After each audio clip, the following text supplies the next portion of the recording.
Artıq Danimarka krallığına daxil oluruq və görək Danimarkada krallıq necə olur.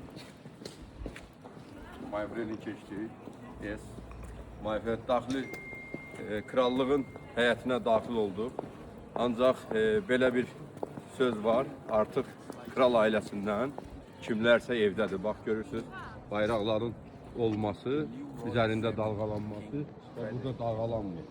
Dalğalanması o deməkdir ki, krallıqdan kimsə, kralların nümayəndəsindən kimsə, kral ailəsindən kimsə evdə var. Və gördüyünüz kimi Avropa dedikdə, Avropanın demək olar ki, bütün şəhərlərində, bütün ölkələrində krallıq var.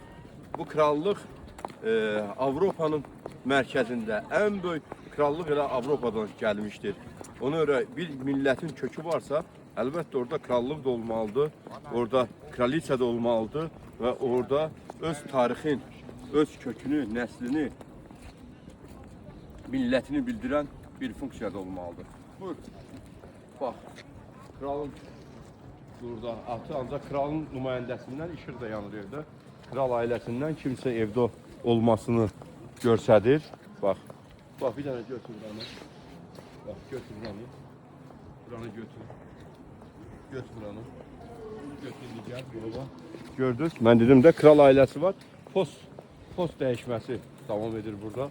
Post dəyişməsi burada davam edir ki, krallıqdan kimsə var, evdə kimsə olduğunu göstərir və kral postlarını dəyişəcək, artıq işıq yanır, bayraq dalğalanır. Siz özünüz də xəritədə girib internetlə də maraqlansınız, biləcəksiniz. Bax, postu təhvil verirlər, krallıq. Bax, budur Avropa. Bura haradır? Danimarkadır. Artıq görəcəyin ki, iki post möhkəm öz şeyində dayanıb və bunlar da burada əskər yürüyüşü ilə postu dəyişməyə davam edirlər. Bax, görürsünüz, bunlar kral ailəsini qoruyan və parad formasında nümayiş etdirən krallığın öz əskərləridir.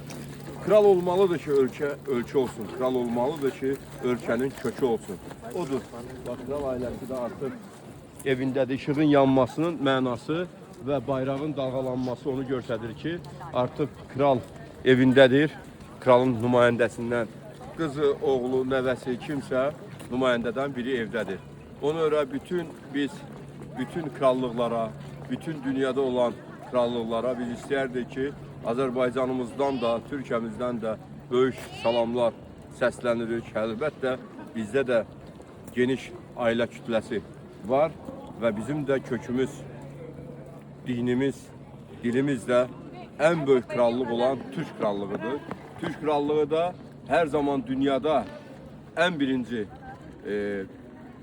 necə deyirlər, tarixi baxımdan olan dünya hökmdarlıq və dünyanı idarə edən Türk krallığı olub. Biz inanırıq ki, yenə də öz krallığımızı qoruyaraq öz tariximizə dönəcəyik. Baxın, Avropada olan krallıqları, Avropanı biz gəzdik. Deyərdim, qarış-qarış, şəhər və şəhər gəzdik. Ancaq bunların hər birində krallıq gördük. Bu onu göstərir ki, bu millətin kökü var və öz kralı var. Və kral da evində nə edir? Bizdə olsaydı çay içərdi, burada isə ola bilsin kofe və digər krallığa məxsus olmuş hansısa bir kafe içir. Ona görə sağ olun, bizlər də sizlərlə sağollaşırıq. Sağ olun.